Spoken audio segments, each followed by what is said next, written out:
Ah, di Suara Merdeka itu terbentuk sebuah tradisi yang namanya kekeluargaan. Jadi betapa dulu orang-orang rumah itu sangat akrab dengan teman-teman yang ada di Suara Merdeka juga begitu loh. Dulu tuh ada setiap bulan itu ada arisan keluarga. Itu setiap bulan itu pasti berkunjung dari rumah ke rumah. Kemudian kita membawa anak itu loh, membawa istri. Dan bahkan lebih dari itu adalah suasana kekeluargaan ketika kita berada pada situasi ulang tahun Suara Merdeka tiap tahun. Ya, di situ ada juga acara keluarganya juga. Kemudian ada pengumuman pemberian bonus. Pernah itu kalau saya ingat bonus itu sampai 3 kali gaji loh. Bukan enggak ini? Ya.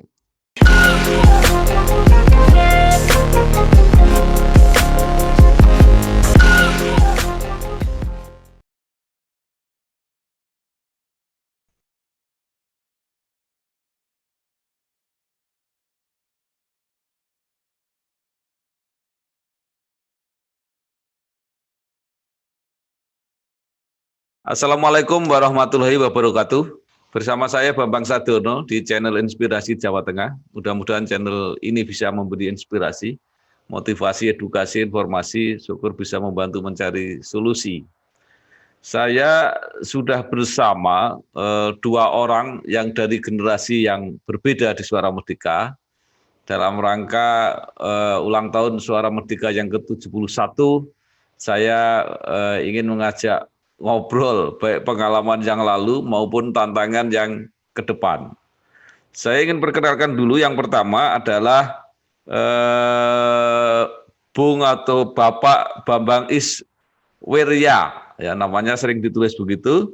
Ini adalah mantan redaktur atau mungkin jabatan berikutnya saya kurang jelas, nanti biar dijelaskan. Terutama di edisi Minggu, Pak Bambang Is ini aktif di edisi Minggu. Yang kedua adalah Pak Triyanto Triwikromo, sekarang menjabat wakil pemimpin redaksi. Ya, jadi ini luar biasa seniman, jadi wakil pemimpin redaksi di Suara Merdeka. Ya. Nah, saya akan ke Pak Bambang Is dulu.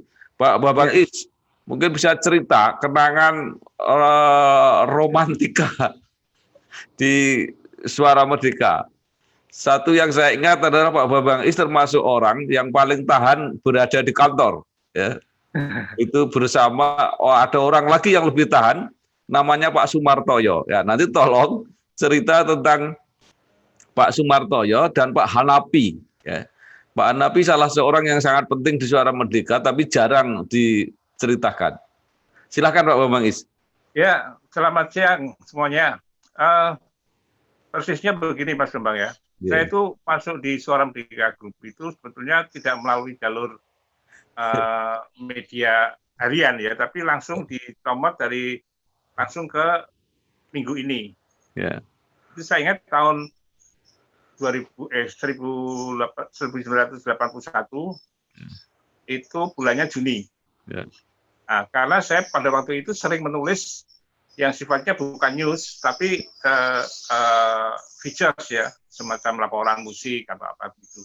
Nah, rupanya tulisan-tulisan saya ini diminati oleh artinya satu selera oleh Mas Hanapi dan Pak Martoyo.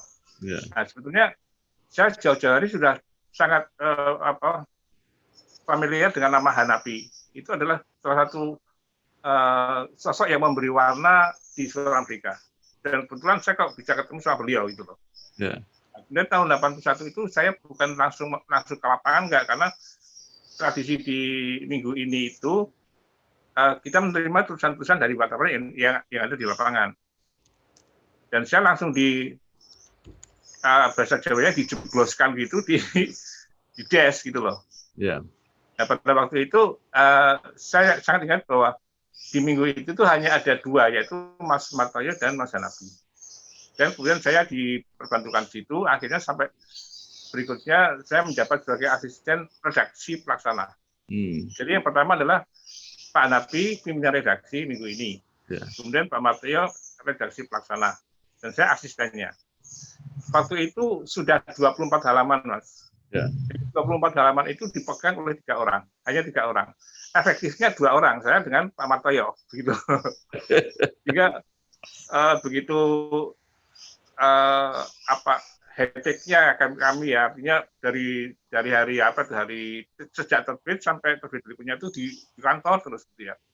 Dan ada hal-hal hari-hari yang sifatnya sangat krusial, yaitu pada menjelang deadline. Itu hari Selasa. Jadi kita sampai malam itu pada di hari-hari menjelang deadline. Dan lebih repotnya lagi kalau sangat deg-degan itu adalah ketika mesin cetak itu mulai berputar, itu kita deg-degan. Apa ada kesalahan itu loh. Kesalahan judul saja kita sudah sangat deg-degan. Sehingga masa-masa yang paling sulit dan masa-masa yang paling membuat kami berdebar adalah bukan masa ketika mengedit tulisan atau apa, tapi justru ketika mesin cetak itu mulai mencetak koran itu loh. Ya. Kemudian Pak Hanafi ini adalah seorang yang sangat terbuka untuk ide-ide bagi anak-anak muda seperti saya. Di situ saya tahu Pak Hanafi itu ada pencetus rubrik-rubrik yang sangat legendaris. Misalnya adalah pengalaman tak terlupakan PTT. Kemudian ada konsekstasi. Kemudian beliau meneruskan juga tradisi dari edisi minggu yang ada di Suara Merdeka, yaitu yang idenya dari Mas Sardono, wayang beling itu. Wayang beling. Itu ada ide-ide dari Pak Hanafi, dan kemudian di kemudian hari pindah sebagai Cempaka, namanya ada salah satu rubrik itu usulan saya itu Insani. Insani itu adalah sebuah rubrik yang mengulas tentang peristiwa atau kejadian-kejadian yang ada di masyarakat, baik itu kejadian keluarga maupun kejadian yang sifatnya sangat menyentuh insan manusia. Baik Pak Bambang Is, nanti kita lanjutkan lagi kenangan Pak Bambang Is terhadap Suara Merdeka, terutama minggu ini kemudian menjadi Cempaka. Saya mau pindah ke Pak Trianto Triwikromo. Menurut pengalaman Pak Tri, bagaimana pengalaman-pengalaman yang menurut saya ya sangat sangat penting lah ya menurut saya, karena ini adalah melewati suatu transisi menurut saya, transisi media yang mau tidak mau sekarang harus dihadapi oleh teman-teman di Suara Merdeka. Bagaimana Pak Tri? Saya akan cerita sedikit dulu bagaimana saya berrelasi dengan Suara Merdeka. Suara Merdeka itu bagi saya terlalu banyak bonusnya. Kenapa demikian? Pertama, saya itu sebenarnya hanya ingin menjadi penulis di Suara Merdeka. Era itu kan redaktornya antara lain Pak Bambang. Saya hanya ingin jadi penulis di Suara Merdeka. Tapi kemudian ada satu masa saya harus saya mendaftarkan untuk menjadi wartawan, pun wartawan kontrak sebenarnya. Karena waktu itu belum ada wartawan kebudayaan, Pak Bambang. Jadi di Suara Merdeka itu mungkin wartawan yang di setting untuk menjadi wartawan kebudayaan itu mungkin pertama saya. Nah, kemudian setelah jadi wartawan kebudayaan itu ada bonus lain. Saya tiba-tiba harus menjadi redaktur sastranya, gitu kan. Artinya udah melampaui ekspektasi saya dari wartawan jadi redaktur kebudayaannya, dan kemudian saya harus menjadi pemimpin edisi minggu. Ini edisi minggu itu meneruskan jejaknya Pak Bambang Is tentu saja ya, karena kemudian edisi minggu ini digabung antara ide-ide antara edisi minggunya Cempaka itu dan edisi minggunya Suara Merdeka, karena ada dua memang. Kemudian berikutnya bonusnya lagi adalah saya dipilih menjadi kepala des utama. Jadi des utama itu pemekaran dari edisi minggu dan yang lain-lain.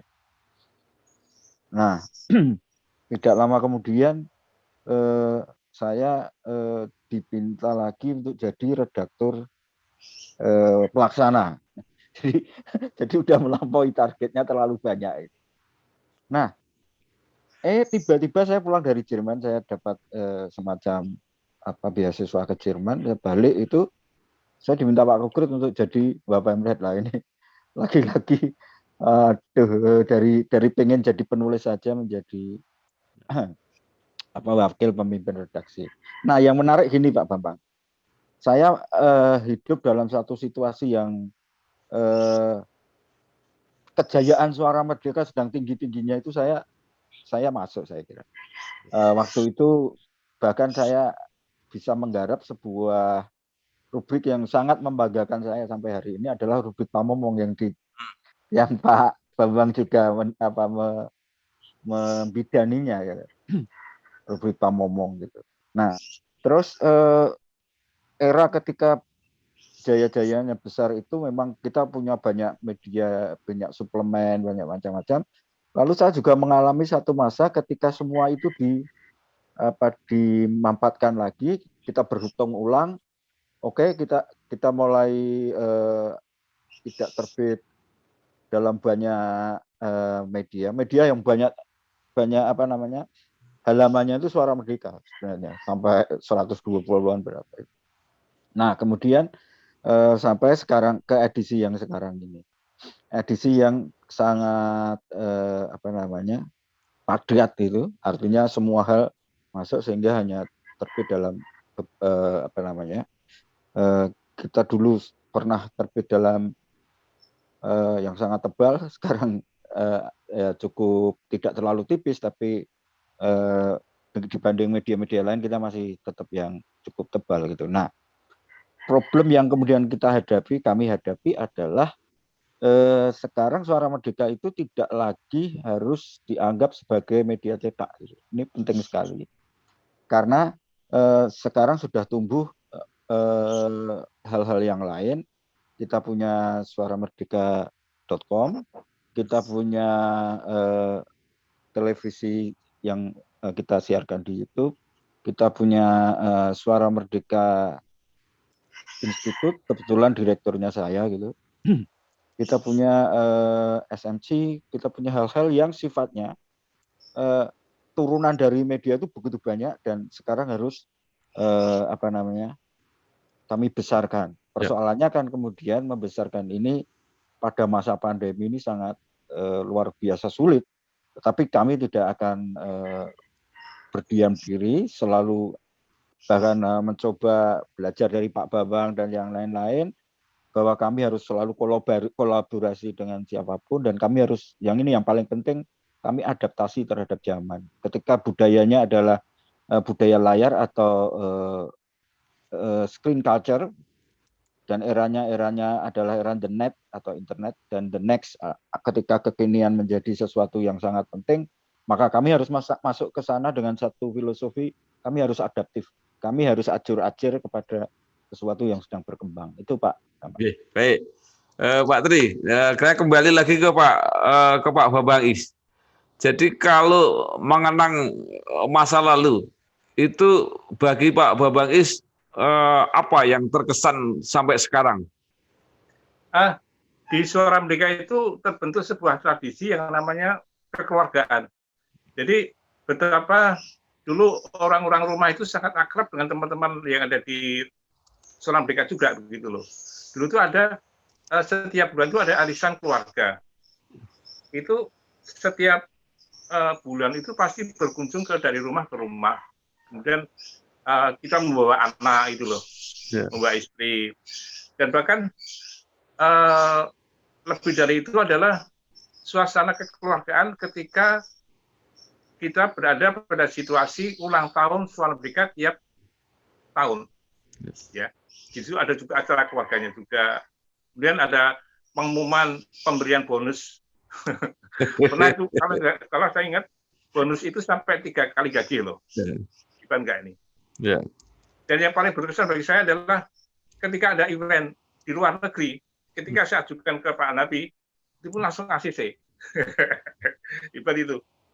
Di Singapura, kemudian di Amerika, kemudian di luar Jawa, kami paling sering. Dan saya paling terkesan adalah ketika saya ditugaskan oleh Pak Nabi, itu meliput kecelakaan pesawat Hercules pada tanggal 5 Oktober. Tahunnya saya lupa tahun berapa itu. Itu saya menjitnya itu malam hari. Di Bambang, besok berangkat ke Jakarta ya. ini acara apa? Ada Soekarno ya saya tahu di TV kan. Pagi itu juga saya naik pesawat, kemudian langsung ke lokasi pemakaman. Dan itu tidak hanya untuk minggu ini, tapi untuk Suara Merdeka juga. Kebanggaan saya adalah saya wartawan mingguan, tapi tulisan saya masuk ke harian. Itu kan bagi saya sebuah prestasi gitu loh. Yeah. Dan di situ adalah saya bisa berkembang secara utuh, bahwa di samping sebagai desk editor, saya juga betul-betul jadi pengalaman menjadi seorang wartawan lapangan gitu loh. Karena saya sangat iri ketika saya di dalam itu melihat sepak terjang dari teman-teman di lapangan itu kayak Mas Bambang Sardono, Mas Jalidin, kemudian Mas Jenderal Abidin itu, wah seru banget itu. Sehingga itu membuat saya, begitu saya terjun di dunia online, diajak Mas Jenderal Abidin, saya langsung mintanya ke lapangan. Jadi saya terlalu banyak di dalam itu, kemudian begitu saya kenal dengan media online, suaramerdeka.com, saya langsung, wah ini masa saya untuk katarsis ikut ke lapangan. Dan betul, dalam satu hari itu saya di online itu bisa membuat berita sampai 7 kali berita loh. Karena satu peristiwa itu bisa saya tulis 1 atau 2 atau 3 berita. Begitu Mas Bambang. Jadi yang pertama adalah suasana kekeluargaan, kemudian suara Merdeka itu sangat memberi ruang untuk kami yang masih muda itu. Ya, Pak Bambang Is, saya mau tanya begini, 2 hal. Pertama, apakah Suara Merdeka itu memberi kebanggaan kepada Pak Bambang Is? Yang kedua, apakah pendapatan dari Suara Merdeka waktu itu sudah cukup bagus untuk Pak Bambang Is? Silakan. Kebanggaan saya ikut Suara Merdeka adalah nama saya dikenal orang. Dulu saya pernah menjadi penulis pariwisata. Pada suatu ketika ada suatu acara, saya diundang seminar sebuah acara pariwisata itu di Wisma Pancasila. Ketika saya datang itu orang-orang dinas itu bilang, ini Pak Bambang Is, ini Pak Bambang Is. Jadi begitu bangganya saya. Kemudian yang kedua adalah pengalaman saya kurang lebih tentu ini kalah dengan Mas Trianto yang sudah malang melintang kemana-mana ya. Tapi bagi saya itu adalah bisa mendongkrak nama saya sebagai penulis musik pada waktu itu. Sehingga sampai saat ini pun ketika teman-teman sebaya saya dulu pernah mengikuti tulisan-tulisan saya bilang, Mas, saya orang penulis musik lagi gitu. Jadi pertama adalah nama saya menjadi sangat terkenal, dan kemudian soal pendapatan jauh sangat baik. Artinya saya bisa ikut merasakan betapa mulianya hidup di Suara Merdeka. Baik, saya pindah lagi ke Pak Tri ya. Nanti selain cerita tentang bagaimana kiat-kiat ini, kan saya lihat juga Pak Tri jadi host juga di televisi Suara Merdeka kalau nggak salah, saya lihat di situ. Tapi di sisi lain saya juga melihat Pak Trianto ini banyak di mana-mana gitu. Jadi artinya tradisi di Suara Merdeka ini memang memberi kesempatan dan membesarkan orang. Silakan Pak Tri. Ya, betul Pak Bambang. Jadi meskipun saya dipasrahi menjadi wakil pemimpin redaksi atau yang dulu-dulu adalah jabatan-jabatan yang cukup penting, itu tidak kemudian membuat saya hanya dalam tanda kutip dipenjara di Suara Merdeka. Tidak, tapi Suara Merdeka justru memberi ruang yang sangat besar untuk, misalnya saya masih diberi kesempatan untuk menjadi dosen di Fakultas Ilmu Budaya di Universitas Diponegoro. Saya masih diberi kesempatan untuk beberapa kali saya kan mendapat semacam beasiswa ke Jerman atau ke beberapa daerah lain. Itu juga diberi kesempatan bahkan disangoni, artinya tidak malah kamu gajinya nggak diberikan karena kamu sedang berada di tempat lain itu. Tidak, ternyata salah satu hal yang membuat saya makin cinta itu adalah Suara Merdeka adalah satu lembaga yang membuat siapapun yang termasuk saya yang berada di dalamnya itu merasa tiap hari itu makin cinta karena memang sebagai satu keluarga itu tidak semata-mata sebagai pegawai gitu. Jadi begitu ada sesuatu yang seharusnya kalau dalam konteks kepegawaian harus misalnya digaji separuhnya atau sama sekali tidak digaji. Dalam konteks saya ternyata tidak, ternyata masih diberi kesempatan untuk bebas gitu. Nah, yang menarik juga karena saya adalah orang yang bekerja juga bekerja di bidang kreativitas, terutama menulis novel, cerita dan yang lain-lain. Saya juga diberi kesempatan untuk tidak semata-mata di Suara Merdeka. Ini membuat tentu saja apa yang saya hasilkan dalam konteks keuangan lebih tinggi ketimbang saya sekadar bekerja di Suara Merdeka.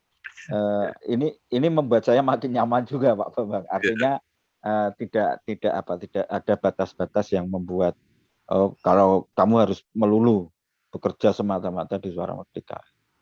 Ya, jadi dulu pernah ada suatu era kalau kita nulis di tempat lain itu ya nggak boleh, tapi pada ribut sendiri gitu. Kok nulis di mana-mana? Tapi saya juga orang yang nggak peduli. Jadi justru begitu kita dikenal di luar kan. Oh, ini orang Suara Merdeka ternyata gitu. Betul.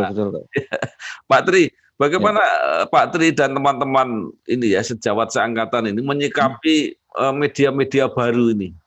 Ya.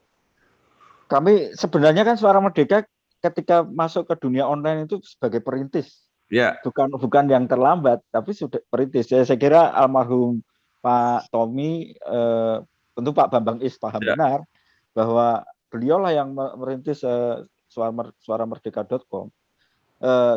Hanya sayang ketika yang lain berkembang begitu pesat, kita agak terlena nih suaramerdeka.com-nya. Sehingga sekarang ini ketika kita menyadari bahwa kita nggak boleh terlena ini, lalu muncullah yang menggarap ini teman-teman yang terpilih sekarang ini, Pak Bambang. Artinya ada Mas Arief, ada Pak Agus Toto yang menjadi pemret suaramerdeka.com-nya. Ada orang-orang muda yang direkrut untuk ini dunia the next, ini dunia the net, yang tidak bisa misalnya yang ngelola itu orang-orang seusia saya atau seatasnya karena cara berpikirnya sudah beda, karena butuh kekinian, butuh dalam teori kebudayaan disebut the next itu. Orang harus mengerti apa keinginan milenial dan yang lain-lain. Hidup di dalam dunia layar tidak bisa dipahami dengan cara-cara hidup seperti di dunia cetak. Karena itu memang kemudian sekarang ada satu divisi yang memang benar-benar mengatasi persoalan itu. Meskipun sekarang begini, Pak Bambang, orang-orang yang di media cetak itu dalam tanda kutip dididik untuk paham benar perbedaannya dengan dunia layar atau dunia yang .com. Supaya apa? Supaya kita makin tahu bahwa di dunia cetak ini harus berbeda, harus melahirkan sesuatu yang hanya akan didapatkan di dunia cetak. Misalnya begini, Pak Bambang. Kenapa saya kemudian memunculkan cerita bersambung di Suara Merdeka hari-hari ini dan tidak memuatnya di online?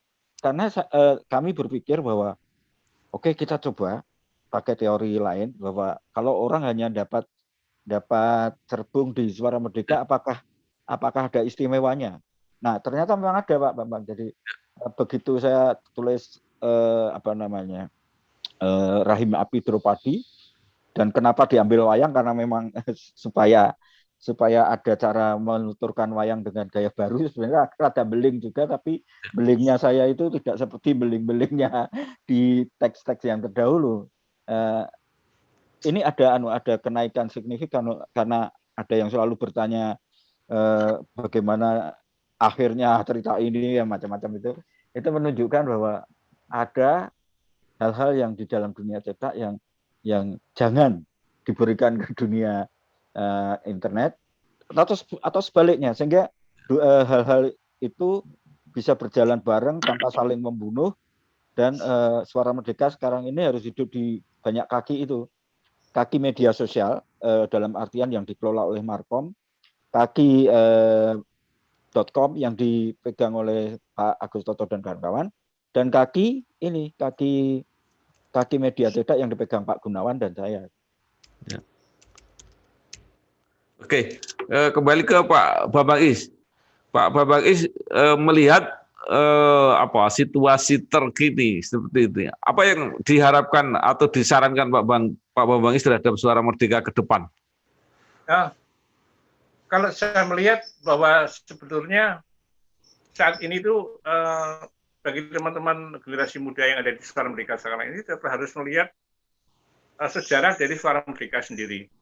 Karena habit atau kebiasaan dari wartawan lama dengan wartawan sekarang itu beda. Kemudian dalam mengumpulkan berita-berita itu sangat mudah sekarang daripada dulu. Dulu kita lakukan dengan cara yang manual, dengan cara yang sangat-sangat sederhana. Dan itu justru bisa membesarkan kita sebagai wartawan yang betul-betul tangguh. Baik tangguh di dalam maupun tangguh di lapangan dan tangguh di karya. Anak-anak muda sekarang ini, saya sarankan untuk bisa menengok sejarah dari jurnalisme yang betul-betul pernah ada di Indonesia ini. Jadi mereka sudah diuntungkan oleh teknologi yang begitu maju. Tapi tolong mereka harus banyak baca tentang sejarah dari jurnalisme yang ada di Indonesia ini, bagaimana bekerja sebagai wartawan agar bisa betul-betul menjadi insan pers yang bisa melahirkan sebuah karya yang bagus. Tidak karya kutipan dari orang lain, tapi adalah karya-karya sendiri. Sehingga pada waktu saya pensiun tahun 2018, itu saya mikir, saya mau habis dari pensiun ini saya mau jadi apa? Akhirnya saya jadi penulis gitu loh. Dosen saya di Akademi Publisistik itu pernah bilang karya buku adalah mahkota dari seorang wartawan. Dan itu akhirnya begitu saya pensiun, sampai sekarang saya sudah menerbitkan 8 buku, sejarah sosial, kemudian musik, dan juga tentang etnografi. Dan ada 5 buku yang akan saya terbitkan lagi. Cuma tinggal nunggu sponsor ini. Jadi saya minta teman-teman wartawan muda sekarang ini menengok sejarah dari jurnalisme yang ada di Indonesia ini, itu aja. Ya, jadi kira-kira generasi baru, generasi ke depan ini benar-benar memanfaatkan kecepatan teknologi, tetapi akurasi, etika, dan sebagainya tetap berbekal seperti yang disarankan Pak Bambang Is. Karena itulah modal yang dipunyai oleh Suara Merdeka, yang tidak dipunyai oleh medsos yang lain. Gitu Pak Bambang Is kira-kira ya? Ya, baik. Saya pindah ke Pak Trianto. Menurut Pak Trianto sekarang sudah Suara Merdeka mempunyai tadi ya 3 segmen atau 3 platform tadi ya, medsos, online dan cetak. Nah, dengan kekuatan semacam itu kira-kira apa nilai lebih yang dibayangkan ke depan oleh Suara Merdeka? Ya, artinya Suara Merdeka itu sekarang tidak perlu dipahami sebagai semata-mata media. Tetapi ini lebih sebagai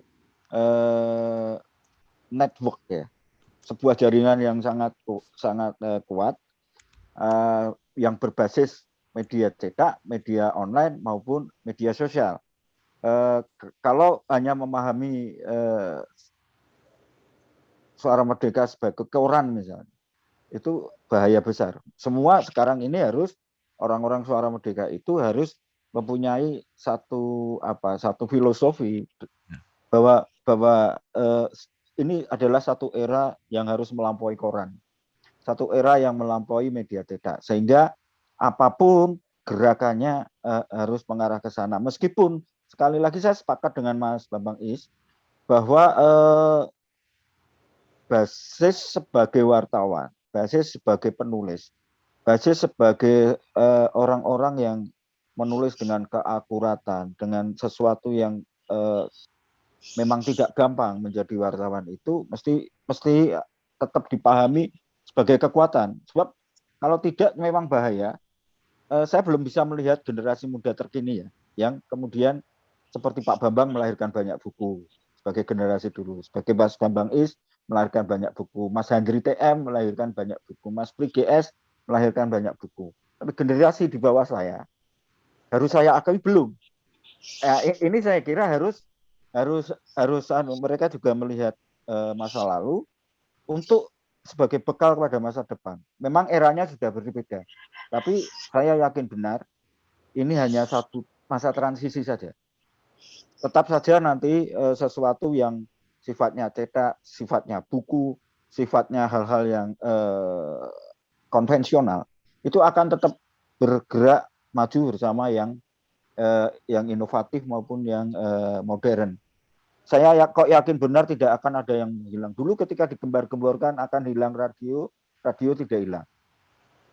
Ketika koran, ketika televisi digembar-gemborkan hilang, televisi ya nggak hilang. Kemudian sekarang YouTube ada, tapi kan kemudian pembaru setelah YouTube juga ada. Dengan kata lain, dunia lama itu tidak akan hilang. Dia akan hanya diperbarui. Karena itu jangan meninggalkan masa lalu. Ya. Baik, terima kasih. Jadi kalau boleh disimpulkan bahwa Suara Merdeka punya modal yang cukup besar, punya pengalaman, punya etos kerja, punya sejarah, ya profesionalisme yang cukup kuat di bidang media. Nah, sekarang zaman baru menyediakan teknologi, menyediakan alternatif media. Jika dikelola dengan baik dan benar, maka akan menjadi satu kekuatan yang juga luar biasa. Kira-kira begitu ya? Ya. Baik, Pak Bambang Is sebagai generasi yang lebih senior dan Pak Trianto Triwikromo sebagai generasi penerus, mudah-mudahan tercapai apa yang diharapkan oleh para senior Suara Merdeka dan menjadi tumbuhan juga bagi para generasi baru. Terima kasih. Wassalamualaikum warahmatullahi wabarakatuh. Waalaikumsalam. Waalaikumsalam.